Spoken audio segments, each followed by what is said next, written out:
Menurut Anda adakah indikasi korupsi di sana? Sebenarnya saya tadi tuh nggak ingin berbicara, saya ingin langsung menyidik misalnya, karena melihat data-data yang begitu Anda langsung jelas. ingin menyidik? Iya. Maksudnya karena, Anda sudah gemes bahwa ini ada indikasi korupsi? betul sekali. Anda yakin dengan apa yang jawaban Anda? Anda menilai bahwa ini ada indikasi korupsi? Indikasi kan? Iya. Yakin. Yakin. Nah, sekarang dan ini layak diselidiki? Layak lah. Gimana Okezoners? Seru kan episode Rakyat Bersuara kali ini? Sebelum lanjut nonton, jangan lupa like, komen, dan subscribe. Kalau udah, yuk kita lanjut nonton lagi. Saya ke Bung Yudi yang baru sedikit bicara. Sebenarnya Jadi, pertanyaan saya gini, sekalian closing juga, tapi agak panjang boleh nggak apa-apa.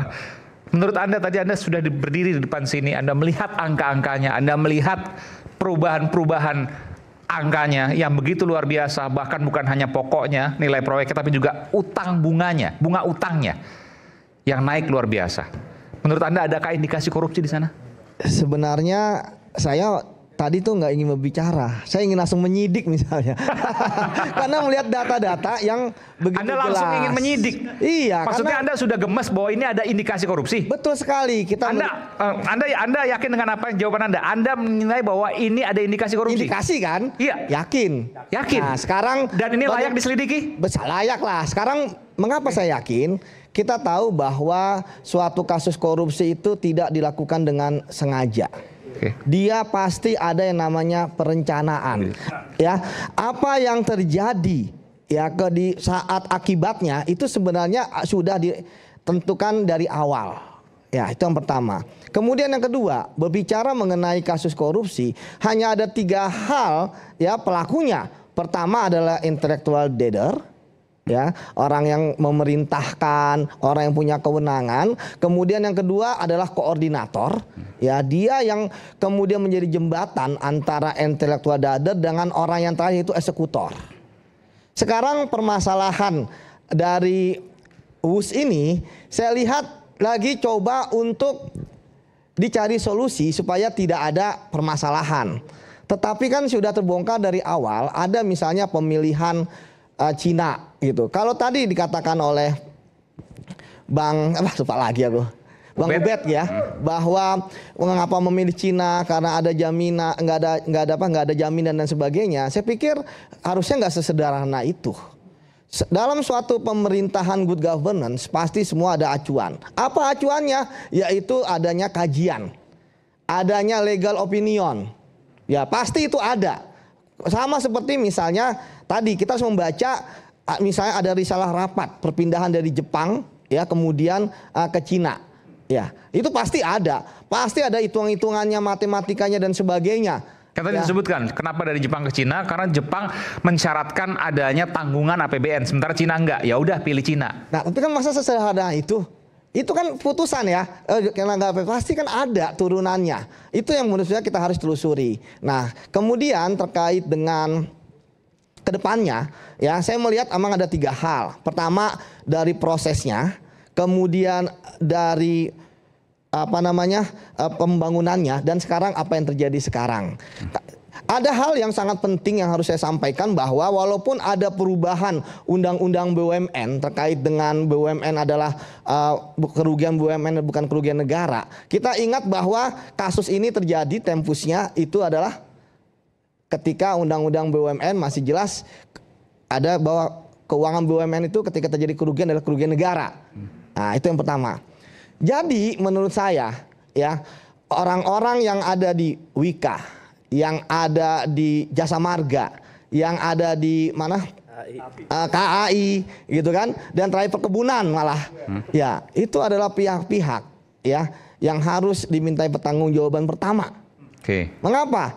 Karena mereka yang ada di middle. Kita nggak mungkin langsung ke high kayak tadi pembuat kebijakan, nggak mungkin, sulit. Kalau kita langsung ke atas, maaf Pak Said Didu ya, sebagai pasti di bawah ini akan saling menutup. Kita harus mencari dulu di level middle-nya.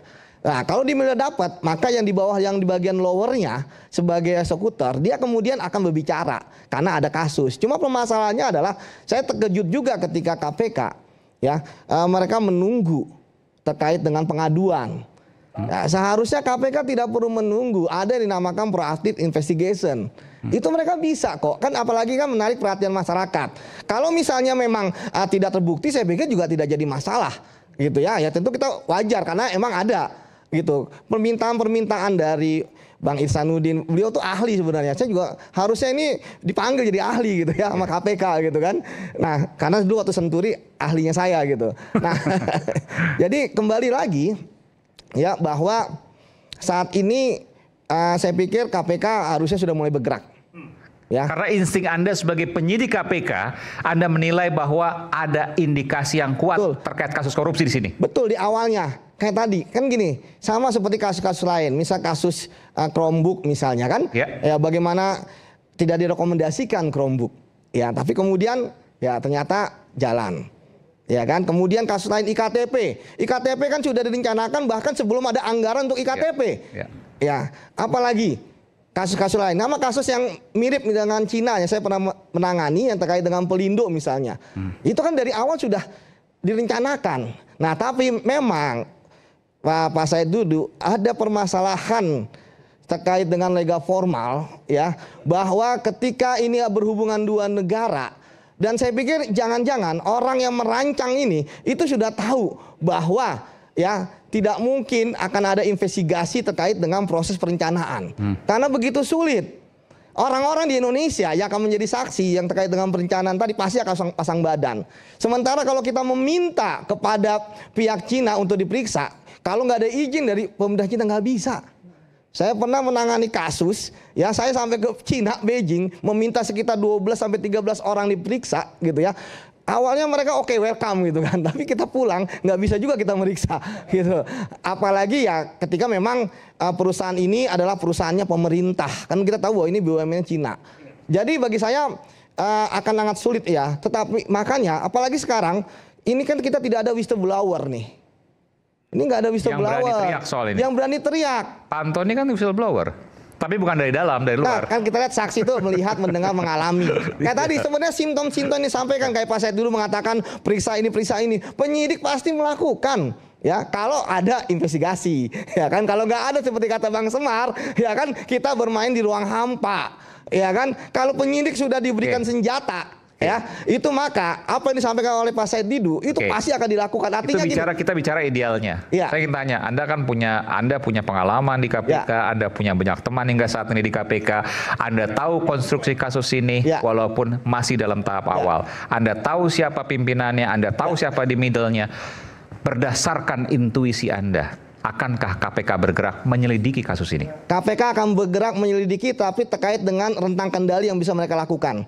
Seperti misalnya pertama, mungkin pengadaan lahannya kah?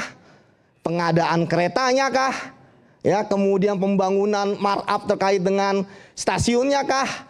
Nah, tetapi kan istilahnya tidak akan menyentuh intellectual dader-nya. Belum, masih panjang. Karena itu apakah akan menyentuh? Belum tentu. Belum tentu. Kita lihat dari